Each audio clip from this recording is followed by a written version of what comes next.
Hello बच्चों, welcome to our online classes. My self Sahil. आज आप अपना नेक्स्ट टॉपिक शुरू कर रहे हैं, ideal and non ideal solution.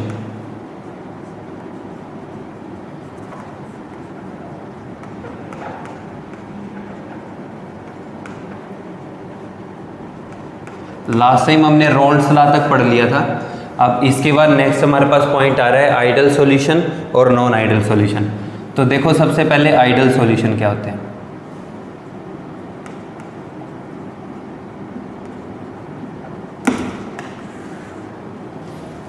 देखो, कोई भी सॉल्यूशन, यहां पे हम ये जो बात कर रहे हैं ये लिक्विड इन लिक्विड की है।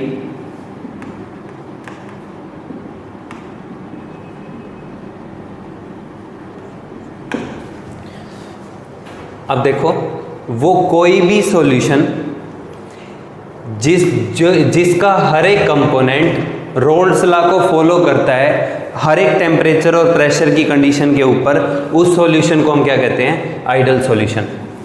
Any solution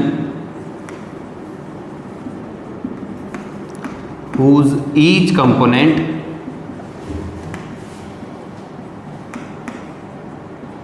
follows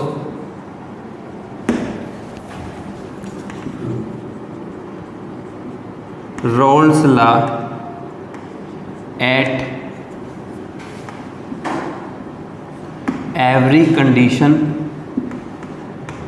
of temperature and pressure। किसी भी टेम्परेचर या प्रेशर की कंडीशन पे अगर कोई सॉल्यूशन का हर एक कंपोनेंट रोल्स लॉ को फॉलो करता है तो उस सॉल्यूशन को आप क्या कहेंगे? Ideal solution. ठीक है। अब इसके बाद जो आइडल सॉल्यूशन है, इसकी कुछ कंडीशंस हैं। किस सॉल्यूशन को हम आइडल कहेंगे वो पता कैसे लगेगा? पहला पॉइंट तो ये है कि वो रोल्स लॉ को फॉलो करना चाहिए। ठीक है। Conditions for any solution to be ideal. किसी भी सॉल्यूशन को आइडल होने के लिए क्या क्या कंडीशन लगती हैं? तो देखो, सबसे पहली कंडीशन तो ये है कि it must follows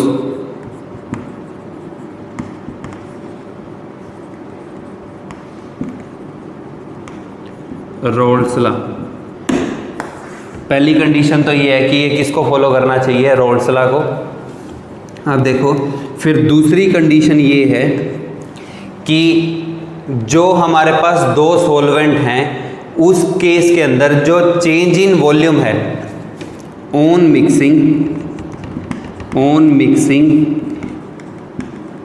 change in volume of mixture must be zero. Change in volume किसके बराबर होना चाहिए? जीरो के। चेंज को किससे रिप्रेजेंट करते हैं? डेल्टा वी से।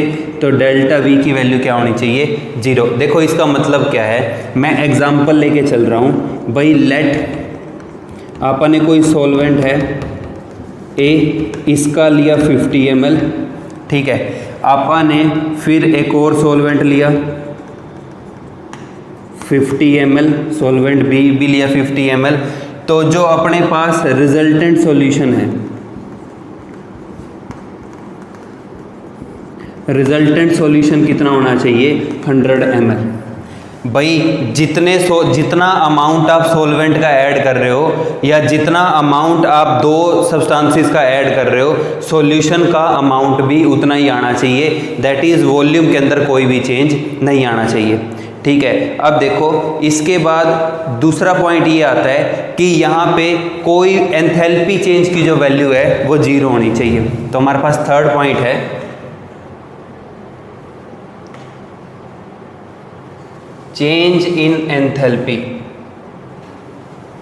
चेंज का मतलब डेल्टा, एंथैल्पी का मतलब H. Change in enthalpy on mixing must be zero. Change in enthalpy की वैल्यू भी कितनी होनी चाहिए? जीरो होनी चाहिए। अब देखो, अब इस पॉइंट का मतलब क्या है? देखो, जब बॉन्ड ब्रेक होता है तो एनर्जी रिलीज होती है, और जब बॉन्ड की फॉर्मेशन होती है, जब बॉन्ड ब्रेक होता है तो हमें एनर्जी सप्लाई करनी पड़ती है, और जब बॉन्ड की फॉर्मेशन होता है तो एनर्जी रिलीज होती है। ठीक है, अब अगर मैं आपको कंसेप्ट एक्सप्लेन करूं तो कंसेप्ट ये है, मान लो कि अपने पास दो सब्सटेंस हैं ए और बी। ठीक है, अब ए और ए के बीच में फोर्सेस हैं।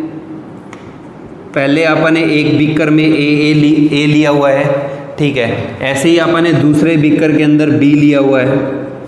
तो ए और ए के बीच में जो फोर्सेस हैं, बी और बी के बीच में जो फोर्सेस हैं, जब आप इसको मिक्स कर रहे हो तो मिक्स करने पे अगर ए और बी में भी सेम फोर्सेस हैं, same forces as in A and B B, A B में सेम फोर्सेस हैं, कौन से जोन से ए में थे और बी बी में थे, तो इसका मतलब है कि ना तो कोई बॉन्ड की फॉर्मेशन हुई।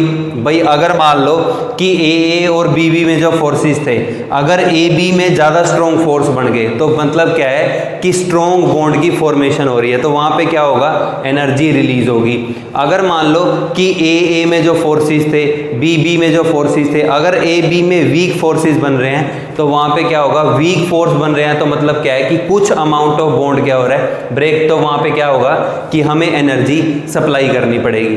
तो अब कंडीशन ऑफ आइडियलिटी क्या है, कंडीशन ऑफ आइडियलिटी ये है कि अगर ए और ए में जो फोर्सेस हैं, बी और बी में जो फोर्सेस हैं, अगर ए और बी में भी वही फोर्सेस हैं, वही टाइप ऑफ फोर्सेस हैं, तो वहाँ पे कोई एंथैल्पी में चेंज नहीं आएगा। मतलब एंथैल्पी चेंज की वैल्यू कितनी आएगी, 0।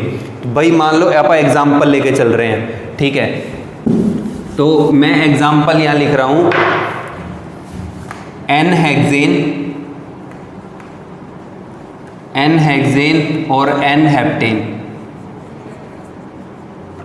एन हेक्सेन और एन हेप्टेन, इसका हम मिक्सचर बना रहे हैं। तो पहले देखो, हेक्सेन का मतलब C6H14, तो एक C6H14 और दूसरे C6H14 के अंदर देखो हेक्सेन है ना, हेक्स का मतलब 6 कार्बन, AN नहीं है, तो फॉर्मूला ऐसे बनाते हैं CnH2n+2।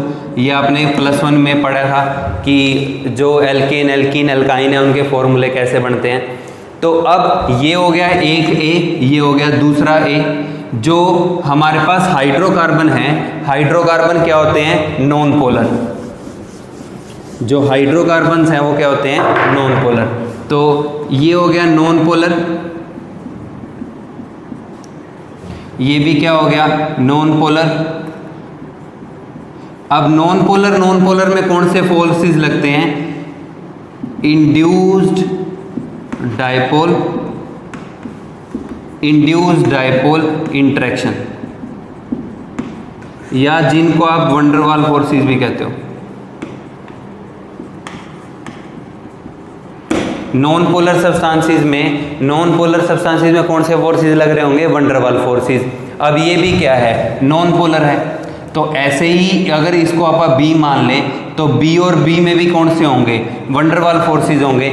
जब आपने इन दोनों को मिक्स कर दिया तो अब ये भी नॉन पोलर है, ये भी नॉन पोलर है, यहाँ पे कोई पोल नहीं है, तो इंटरेक्शन जो है वो भी क्या रहेगी, वंडरवाल। तो मान लो कि जो हेक्सेन है C6H14 और हेप्टेन है C7H16, तो यहाँ पे भी क्या आ रहे होंगे, वंडरवाल फोर्सेस। अगर टाइप ऑफ फोर्सेस सेम हैं तो हम ये कहेंगे कि यहाँ पे एंथैल्पी चेंज की वैल्यू कितनी आएगी, 0। ठीक है, तो ये कंडीशन है, ये 3 कंडीशन हैं। अगर इन कंडीशंस को कोई भी सॉल्यूशन फॉलो करता है तो उस सॉल्यूशन को हम क्या कहते हैं, आइडल सॉल्यूशन। ठीक है, अब इसके लिए आप सीधा ये पॉइंट लिख सकते हो, आप इसकी डेफिनेशन भी बना सकते हो इसको, कि कोई भी सॉल्यूशन आइडल बिहेव कब कर सकता है, जब टाइप ऑफ फोर्सेस जो हैं वो इस तरीके से एग्जिस्ट करें। An solution is said to be ideal. आप किसी भी सॉल्यूशन को आइडल तब कह सकते हो when forces between AA and BB are same as in AB।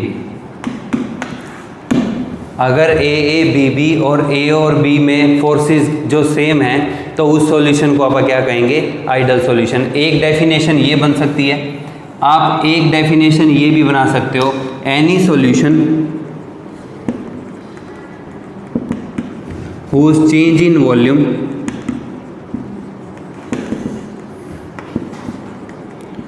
change in enthalpy is zero। वो कोई भी सॉल्यूशन जिसमें चेंज इन वॉल्यूम और चेंज इन एंथैल्पी की वैल्यू जीरो है, उस सॉल्यूशन को आप क्या कह देते हैं, आइडल सॉल्यूशन। ठीक है, तो ये पॉइंट आपने ध्यान रखने हैं। अब इसके बाद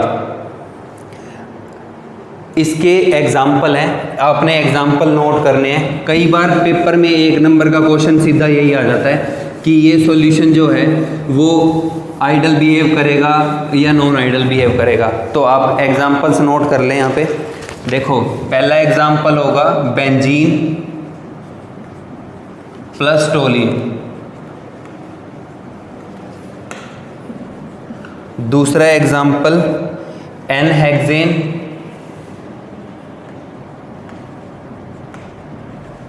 प्लस एनहेप्टेन, तीसरा example ethyl bromide plus ethyl chloride, चौथा example chlorobenzene plus bromobenzene.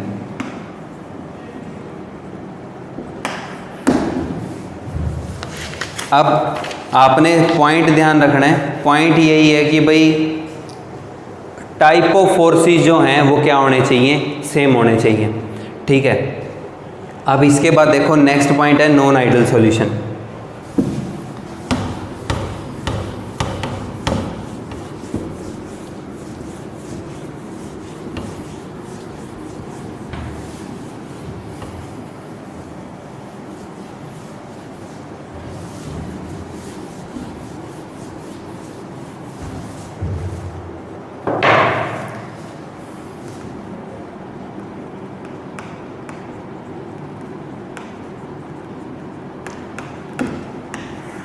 Next है नॉन आइडल सॉल्यूशन। तो अब देखो नॉन आइडल सॉल्यूशन की डेफिनेशन यही बनेगी, दो solutions which does not obeys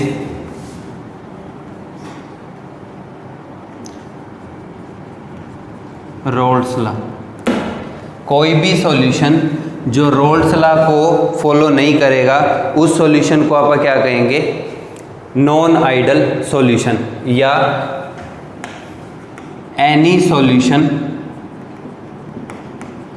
in which delta we value is not zero. अगर किसी भी सॉल्यूशन में डेल्टा वी की वैल्यू नॉन जीरो आएगी तो उस सॉल्यूशन को भी आप क्या कहेंगे, नॉन आइडल सॉल्यूशन, या any solution in which value of delta H is non zero. अगर किसी भी सॉल्यूशन में वैल्यू ऑफ डेल्टा एच जो है वो नॉन जीरो आ रही है तो उस सॉल्यूशन को आप क्या कह देंगे, नॉन आइडल सॉल्यूशन। अब इस केस के अंदर अब नॉन आइडल सॉल्यूशन जो है वो आगे फर्दर टाइप्स का है, फर्दर इसकी क्लासिफिकेशन है। तो सबसे पहला जो पॉइंट आता है अपने पास वो है type of non ideal solution,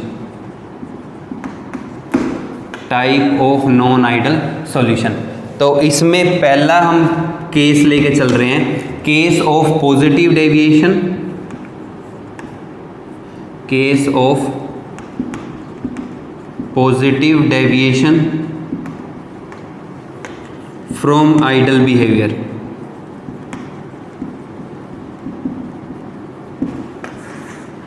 case of positive deviation of ideal behaviour. अब इसका मतलब क्या है? पॉजिटिव डेविएशन का मतलब क्या आता है? देखो, अब इस केस के अंदर आपने ध्यान रखना है कि इसमें डेल्टा वी की जो वैल्यू है वो आएगी ग्रेटर देन 0, मतलब change in volume greater than 0 आएगा। और या आप ये लिख सकते हो कि डेल्टा वी जो है वो पॉजिटिव आएगा। दूसरा जो हम इसमें पॉइंट पढ़ेंगे कि जो डेल्टा एच है वो भी ग्रेटर देन 0 होगा, या डेल्टा एच जो है वो भी पॉजिटिव आएगा। तो अब इसकी डेफिनेशन ये बनती है, any solution in which forces between A and B, वो कोई भी सॉल्यूशन जिनके ए और बी में जो फोर्सेस हैं are weaker as compared to A and B, वो कोई भी सॉल्यूशन जिनमें ए और बी में जो फोर्सेस हैं वो वीक होंगे एज कंपेयर टू ए और बी, ऐसा कोई भी जो सॉल्यूशन है उसको आप क्या कहेंगे? Case of positive deviation. ठीक है, अब इसका मतलब क्या बनता है? अब देखो, फोर्सेस वीक हैं, तो फोर्सेस वीक होने की वजह से क्या होगा कि चेंज इन वॉल्यूम जो है वो पॉजिटिव आएगा, चेंज इन एंथैल्पी जो है वो पॉजिटिव आएगी। अब देखो, इसको हम एक्सप्लेन करते हैं। तो मैं एग्जाम्पल लेके चल रहा हूं भाई, मैं एग्जाम्पल ये ले रहा हूं यहां पे कि मैंने इथेनॉल लिया और मैंने इसमें एन हेक्सेन को मिक्स कर दिया। तो देखो, इथेनॉल जो है C2H5OH, ऑक्सीजन पे डेल्टा नेगेटिव, हाइड्रोजन पे डेल्टा पॉजिटिव। ऐसे ही दूसरा मॉलिक्यूल बना लो OHC2H5 delta negative delta positive. तो इथेनॉल के अंदर क्या होती है? Hydrogen bonding. ठीक है, तो यहाँ पे क्या हो रही है? Hydrogen bonding. अब आ जाओ एन हेक्सेन में, तो C6H14 और C6H14 ये नॉन पोलर है। नॉन पोलर के अंदर क्या लगेंगे? Weak van der Waals forces.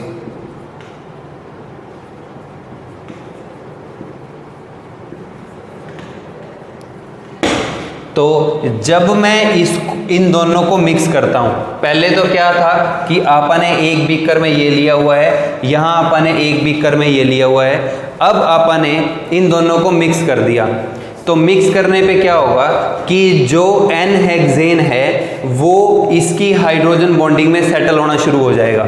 ठीक है, और जब ये हाइड्रोजन बॉन्डिंग के बीच में आने लग जाएगा तो हाइड्रोजन बॉन्डिंग को क्या कर देगा? वीक। अगर हाइड्रोजन बॉन्डिंग वीक हो रही है तो इसका मतलब क्या है कि जो ए और बी में फोर्सेस हैं अब वो वीक होंगे किसके कंपैरिजन में? ए और बी के।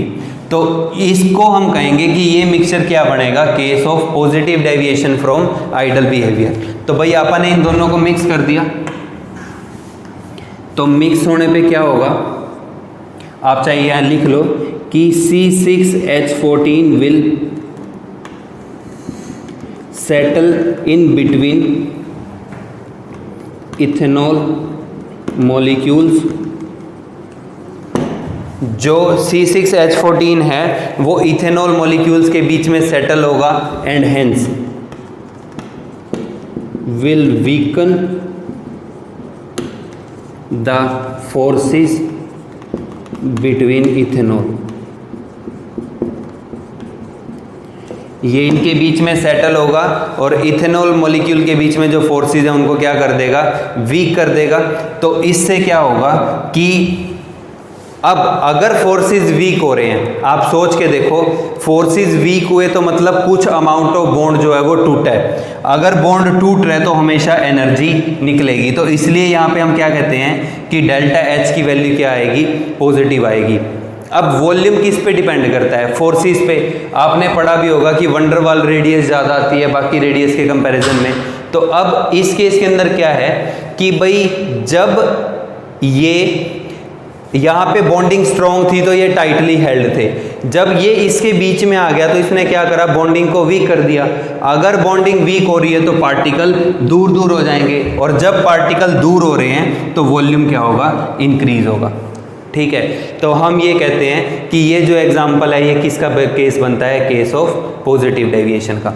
ठीक है, तो कुछ ऐसे आप बना सकते हो कि इथेनॉल, ये दूसरा इथेनॉल था, यहाँ पे बीच में एन हेक्सेन आने लग गया। ठीक है, ये क्या करेगा, फोर्सेस को वीक करा देगा। तो भाई ये केस ऑफ पॉजिटिव डेविएशन है। अब इसके बाद आपको इसके कुछ पॉइंट और ध्यान रखने हैं।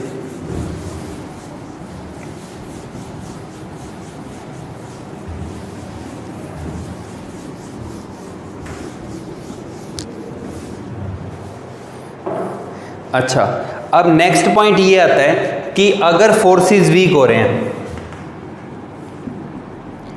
Forces between particles is becoming weaker. Forces क्या हो रहे हैं, पार्टिकल्स के बीच में वीक हो रहे हैं। तो अब फोर्सेस वीक हो रहे हैं तो वेपर प्रेशर पे क्या फर्क पड़ना चाहिए, वेपर प्रेशर इंक्रीज होगा।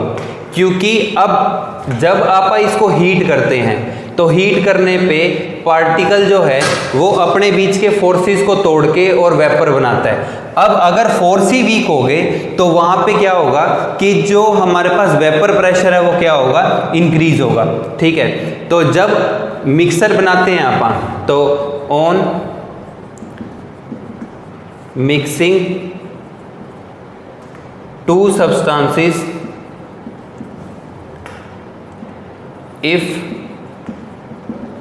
showing positive deviation, और अगर वो पॉजिटिव डेविएशन शो कर रहे हैं देन उसके बाद क्या होगा, vapour pressure will increase and boiling point will decrease. Vapour pressure क्या हो रहा है, इंक्रीज हो रहा है, और बॉइलिंग पॉइंट क्या होगा, डिक्रीज होगा। अगर अब आप ग्राफ बनाते हैं इसी पॉइंट को देख के, ठीक है, तो इसी पॉइंट के बेस पे अगर हम ग्राफ बनाएं तो देखो ग्राफ क्या बनेगा,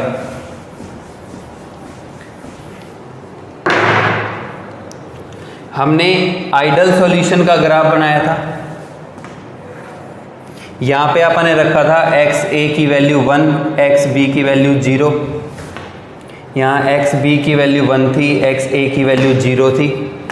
ये आपने लिखा था कि पी नॉट ए था, ये लिखा था ये पी नॉट बी था।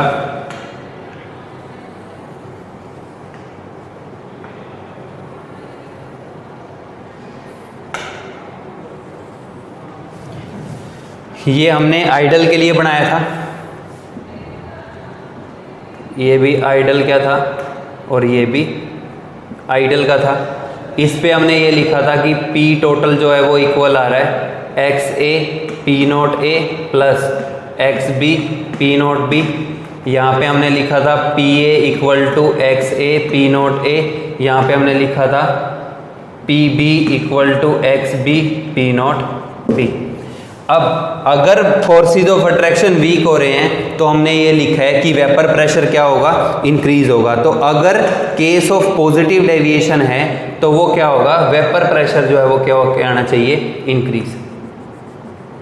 ऐसे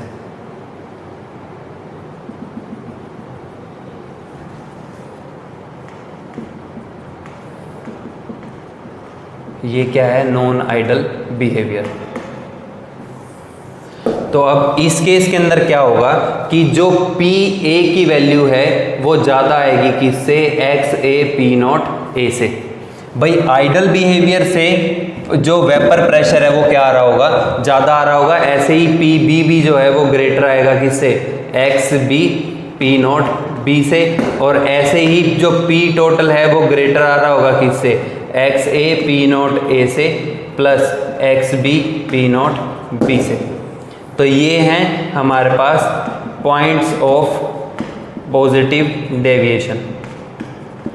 यहाँ पे आपने साथ में ध्यान रखना है कि जो डेल्टा वी है वो क्या आएगा, पॉजिटिव, डेल्टा एच है वो भी क्या आएगा सॉरी पॉजिटिव। ठीक है भाई, तो ये हमारे पास पॉइंट बनते हैं, ये ग्राफ बनेगा केस ऑफ पॉजिटिव डेविएशन का।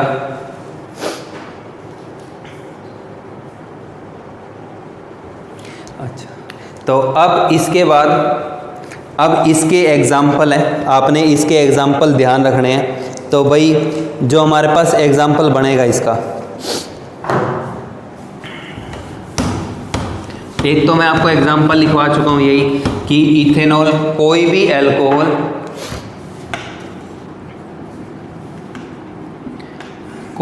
एल्कोहल और साथ में नॉन पोलर सब्सटेंस,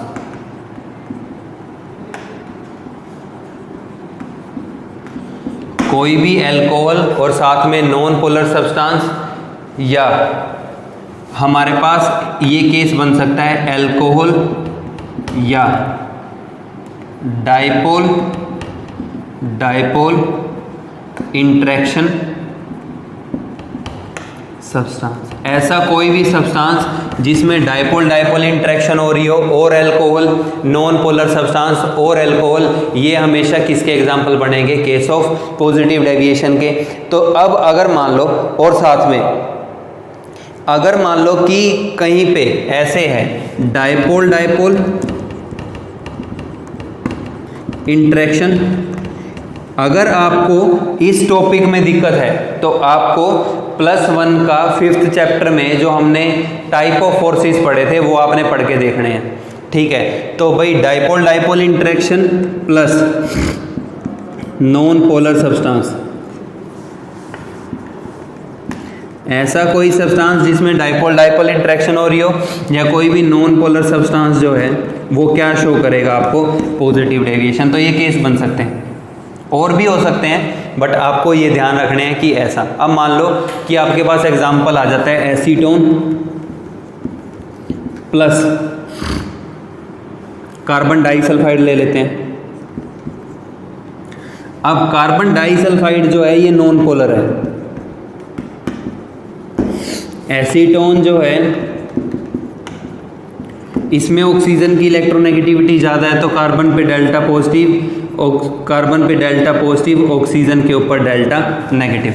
तो भाई अब इसमें एसीटोन में तो क्या होगा, डाइपोल इंटरेक्शन, क्योंकि पोल बन रहे हैं। ऐसे ही दूसरे मॉलिक्यूल का डेल्टा पॉजिटिव डेल्टा नेगेटिव यहाँ इंटरेक्शन होगी। तो वही ये तो डाइपोल इंटरेक्शन वाला सब्सटेंस है, ये नॉन पोलर है, तो ये किसका एग्जाम्पल बनेगा, केस ऑफ पॉजिटिव डेविएशन। तो भाई ये हमारे पास एग्जाम्पल थे केस ऑफ पॉजिटिव डेविएशन के। अब हम ट्राई करेंगे नेगेटिव डेविएशन का case. Time non ideal solution में पॉजिटिव डेविएशन का उसको कंटिन्यू करते हैं। लास्ट टाइम मैंने आपको एग्जाम्पल लिखवाए थे, आप टॉपिक कर रहे थे non idol solutions showing positive deviation।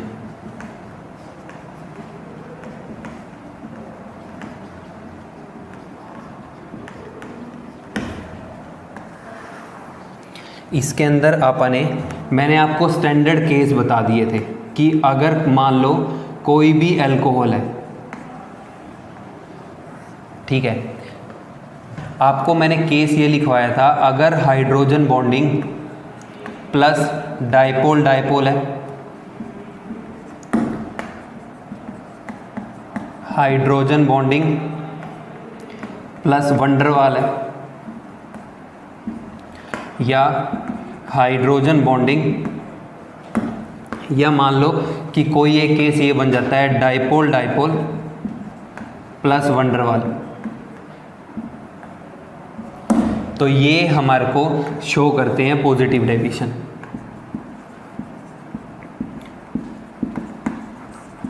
मैंने आपको कुछ एग्जाम्पल तो पहले लिखवा दिए थे, आपको एग्जाम्पल रट्टा मारने की ज़रूरत नहीं है, आप टाइप ऑफ फोर्सेस से याद रखो। मान लो कि वाटर का एग्जाम्पल आ जाता है, वाटर के साथ में वो एसीटोन मिक्स कर दे। अब वाटर में क्या होती है हमेशा, हाइड्रोजन बॉन्डिंग। एसीटोन की मैंने आपको पहले स्ट्रक्चर कराई थी, एसीटोन के अंदर होता है डाइपोल डाइपोल इंटरेक्शन।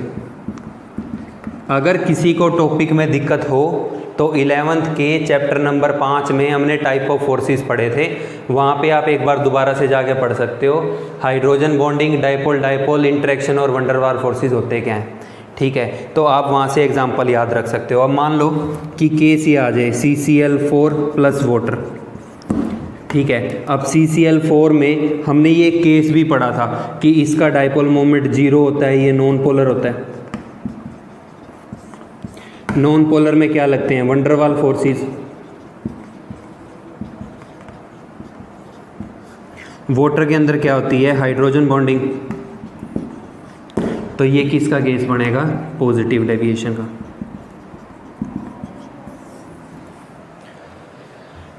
तो ये हमारे पास केस थे पॉजिटिव डेविएशन के, और एग्जांपल मैंने आपको ग्राफ करा दिए थे। अब इसके बाद आप इसमें नेक्स्ट टॉपिक स्टार्ट कर रहे हैं, non ideal solution showing negative deviation.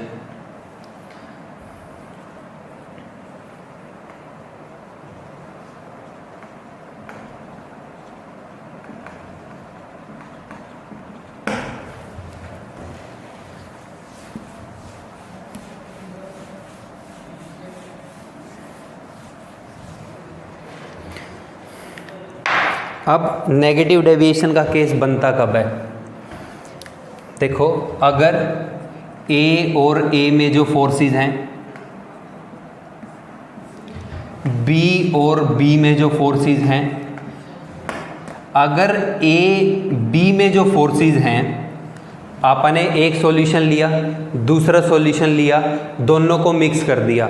दोनों को मिक्स करने के बाद जो हमारे पास सॉल्यूशन बन रहा है, अगर सॉल्यूशन में A और B में जो फोर्सेस हैं, अगर ये स्ट्रोंगर हैं as compared to AA and BB, अगर A और B में जो फोर्सेस हैं वो AA से ज़्यादा हैं और B से ज़्यादा हैं, तो ये केस बनेगा भाई अपने पास नेगेटिव डेविएशन का।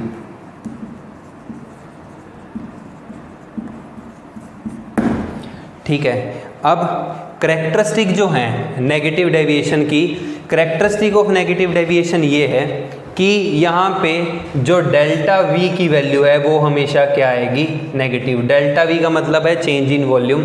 डेल्टा H की वैल्यू भी क्या आएगी, हमेशा नेगेटिव आएगी। ठीक है। अब ऐसा होता क्यों है, मैंने आपको ये बताया था कि अगर स्ट्रॉन्ग बॉन्ड बन रहे हैं तो एनर्जी निकलेगी, वीक बॉन्ड बन रहे हैं तो एनर्जी चाहिए उसको। स्ट्रॉन्ग है तो मतलब स्ट्रॉन्ग फोर्स बन रहे हैं, अगर स्ट्रॉन्ग फोर्स बन रहे हैं तो वहाँ पे क्या होगी, एनर्जी रिलीज होगी। अगर एनर्जी रिलीज हो रही है तो दैट मीन्स कि डेल्टा H की वैल्यू क्या होगी, नेगेटिव। मतलब केस किसका बन गया, एक्सोथर्मिक रिएक्शन का। ठीक है, डेल्टा H नेगेटिव शो कर रहा है कि जो रिएक्शन है वो क्या है, एक्सोथर्मिक है। अब फिर आपने दूसरा पॉइंट ये पढ़ा था कि जितने ज़्यादा फोर्सेस ऑफ अट्रैक्शन होंगे वो पार्टिकल उतने पास आएंगे और वॉल्यूम उतना ज़्यादा डिक्रीज होगा। अब आप सोच के देखो, ये A और A हैं, ये B और दूसरी बारी ये B और B हैं। अब A और B में अगर फोर्सेस स्ट्रॉन्ग हैं तो पार्टिकल क्या होंगे, पास आएंगे। अगर पार्टिकल पास आ रहे हैं तो इसका मतलब क्या है कि जो वॉल्यूम ऑक्यूपाइड होगा वो क्या होगा, लेस। तो डेल्टा V की वैल्यू क्या आएगी, नेगेटिव।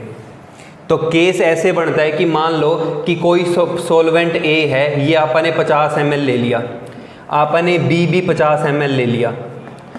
तो अगर A और B सॉल्यूशन जो है, अगर ये नेगेटिव डेविएशन शो कर रहा है तो इसका मतलब क्या है कि जो वॉल्यूम है वैसे तो कितना होना चाहिए था 50 और 50 100, लेकिन वॉल्यूम जो है वो 100 ml नहीं आएगा, क्या आएगा, लेस देन 100 ml, क्योंकि फोर्सेस जो हैं वो स्ट्रॉन्ग है तो पार्टिकल एक दूसरे को स्ट्रॉन्गली अट्रैक्ट करेंगे और वॉल्यूम क्या होगा, डिक्रीज होगा। यही यहाँ पे केस हम पढ़ रहे हैं कि डेल्टा वी की वैल्यू क्या आती है, नेगेटिव।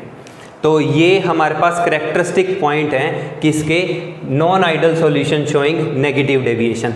देखो ये हम पहले भी पढ़ चुके हैं कि पार्टिकल्स के बीच में क्या होता है, स्पेस, लेकिन जब फोर्सेस स्ट्रॉन्ग हो जाते हैं तो स्पेस बिटवीन द पार्टिकल जो है वो कम हो जाता है, तो हमारे पास ये केस बनेगा। इसके बाद अब अगर आप इसका ग्राफ बनाते हैं, ठीक है, अब आप सोच के देखो, अगर हम ये कह रहे हैं कि पार्टिकल के बीच में फोर्सेस ऑफ अट्रैक्शन जो हैं वो स्ट्रॉन्ग हैं, अगर फोर्सेस ऑफ अट्रैक्शन जो हैं वो स्ट्रॉन्ग हैं तो वेपर प्रेशर पे क्या फर्क पड़ना चाहिए, वेपर प्रेशर डिक्रीज होना चाहिए कि भाई पार्टिकल टाइटली हेल्ड है, मान लो कि कंटेनर है, कंटेनर में आपने ए और बी ले लिए।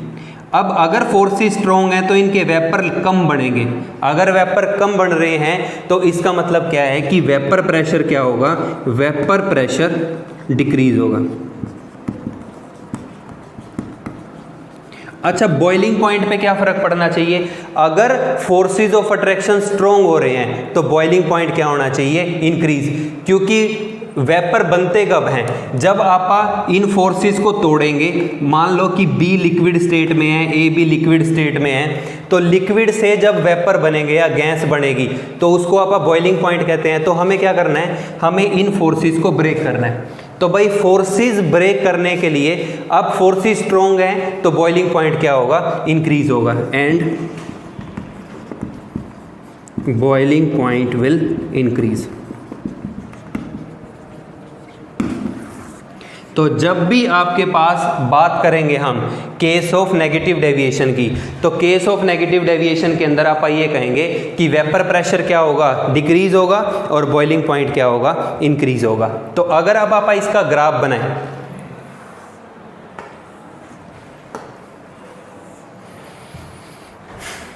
तो मान लेते हैं यहाँ ये वो पॉइंट है जहाँ पे एक्स ए की वैल्यू जो है वो 1 है, एक्स बी की वैल्यू 0 है। ये वो पॉइंट है जिस पे एक्स बी जो है वो 1 है, एक्स ए 0 है। हमने यहाँ पे लिखा था ऐसे ही एक पी नोट ए आता है, यहाँ पे हमने लिखा था पी नोट बी आता है। ग्राफ हमने ऐसे बनाए थे। ये ग्राफ कब बना था, आइडल केस के अंदर, ये भी आइडल केस था, ये भी आइडल। अब नेगेटिव डेविएशन के केस में क्या होता है, वेपर प्रेशर डिक्रीज होता है, तो इसका मतलब क्या है कि प्रेशर क्या होगा, डिक्रीज।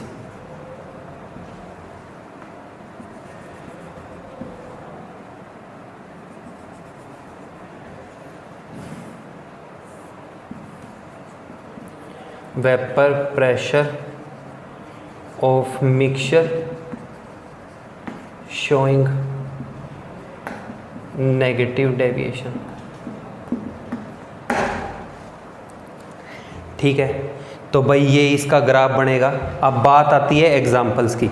देखो बोर्ड में 1 नंबर का सीधा क्वेश्चन आता है कई बार कि भाई केस ऑफ पॉजिटिव डेविएशन है या केस ऑफ नेगेटिव डेविएशन है। IIT PMT में सीधा क्वेश्चन कई बार ये होता है कि ये जो सॉल्यूशन है या ये जो मिक्सचर है ये कौन सा सॉल्यूशन हमारे को बना के देगा। आपने स्टैंडर्ड केस ध्यान रखने हैं हमेशा, ठीक है। अब इसके बाद देखो नेक्स्ट आप इसके एग्जाम्पल पढ़ते हैं।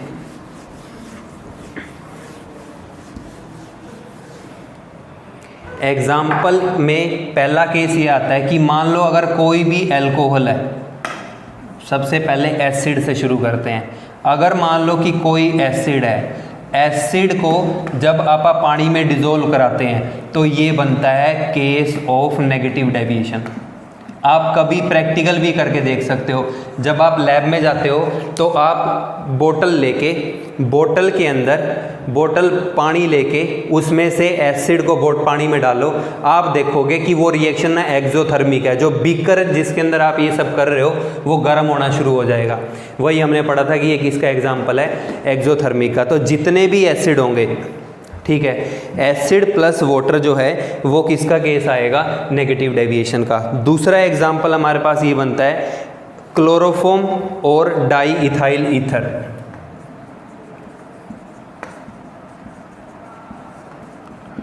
Chloroform and di ethyl ether.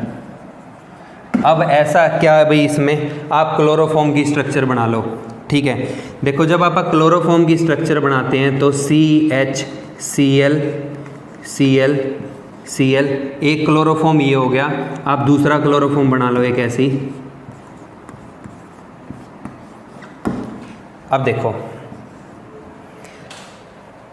इस केस के अंदर इलेक्ट्रोनेगेटिविटी किसकी ज़्यादा है, क्लोरीन की। क्लोरीन पे डेल्टा नेगेटिव चार्ज, कार्बन पे डेल्टा पॉजिटिव। अब इसके विद रिस्पेक्ट टू अगर हम देखें तो हाइड्रोजन की इलेक्ट्रोनेगेटिविटी कार्बन से कम है, तो हाइड्रोजन पे डेल्टा पॉजिटिव, कार्बन पे delta negative due to that bond. अब यहाँ पे क्या होगा, क्लोरीन पे क्या आ रहा होगा, डेल्टा नेगेटिव। अब नेगेटिव और पॉजिटिव में क्या होती है, इंटरेक्शन। तो हाइड्रोजन बॉन्डिंग का केस कब बढ़ता है, जब हाइड्रोजन या तो ऑक्सीजन से जुड़ा हुआ हो, या हाइड्रोजन नाइट्रोजन से जुड़ा हुआ हो, या हाइड्रोजन हमारे पास क्लोरीन से जुड़ा हुआ हो। ये तीन केस हैं जिनके बीच में अगर ऐसे पोल में इंटरेक्शन हो रही हो तो वो किसको हम उसका किसका केस बनेगा, केस ऑफ हाइड्रोजन बॉन्डिंग। अब यहाँ हाइड्रोजन किससे जुड़ी हुई है, कार्बन से। तो ये जो इंटरेक्शन हो रही है इसको आप हाइड्रोजन बॉन्डिंग नहीं कहोगे। मतलब ऐसा होना चाहिए जैसे वाटर का केस है कि हाइड्रोजन जुड़ा ही किससे हुआ हो, ऑक्सीजन से, या हाइड्रोजन जुड़ा किससे हुआ हो, क्लोरीन से, या हाइड्रोजन जुड़ा हुआ हो नाइट्रोजन से। तो ये जो पोल बनते हैं ये हाइड्रोजन बॉन्डिंग का केस देते हैं, ये डाइपोल डाइपोल इंटरेक्शन है, ठीक है। ईथर, आप ईथर के अंदर देख सकते हो C2H5, ऐसे ही दूसरा ईथर, इसके अंदर भी क्या होगा, इसके अंदर वंडरवाल फोर्सेस लग रहे होंगे या इसके अंदर डाइपोल डाइपोल इंटरेक्शन हो रहा होगा। लेकिन जब आप इन दोनों को मिक्स कर देते हैं तो मिक्सिंग करने पे क्या होगा कि ये जो डेल्टा नेगेटिव है ये इस हाइड्रोजन के डेल्टा पॉजिटिव के साथ क्या करके दे रहा होगा, हाइड्रोजन बॉन्डिंग।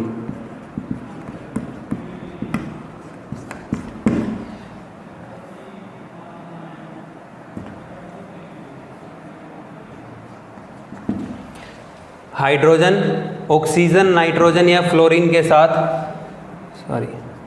साथ ये केस बनते हैं केस ऑफ हाइड्रोजन बॉन्डिंग।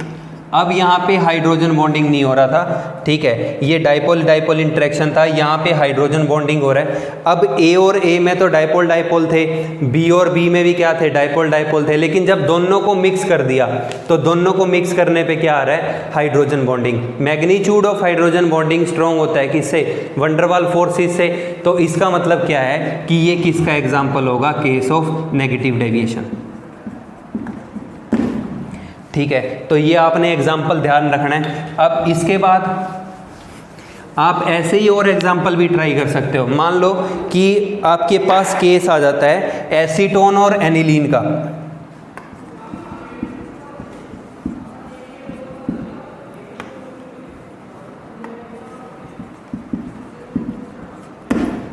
अब देखो पहले एसीटोन की स्ट्रक्चर बना लो। अब इलेक्ट्रोनेगेटिविटी किसकी ज़्यादा होती है, ऑक्सीजन की। तो ऑक्सीजन पे डेल्टा नेगेटिव, कार्बन के ऊपर डेल्टा पॉजिटिव। दूसरा मॉलिक्यूल ले लो, डेल्टा पॉजिटिव डेल्टा नेगेटिव। यहाँ पे क्या हो रही है, dipole dipole interaction. Hydrogen bonding के लिए हाइड्रोजन ऑक्सीजन नाइट्रोजन या फ्लोरीन से जुड़ा होना चाहिए, यहाँ हाइड्रोजन बॉन्डिंग नहीं हो रही। अब बात आती है एनिलीन की।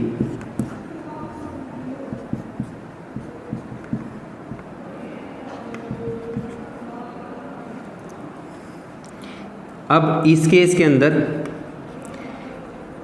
इस पे डेल्टा नेगेटिव, हाइड्रोजन पे डेल्टा पॉजिटिव, ठीक है, ये एनिलीन बन गया।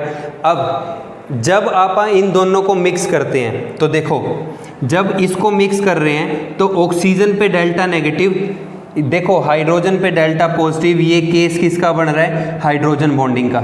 और मैंने आपको अभी ये बताया है कि हाइड्रोजन बॉन्डिंग जो है ये स्ट्रॉन्ग होती है किससे? वंडरवाल फोर्सेस से या डायपोल डायपोल इंटरेक्शन से। तो पहले इसमें क्या थे? डायपोल डायपोल, इसमें हाइड्रोजन बॉन्डिंग हो रही होगी।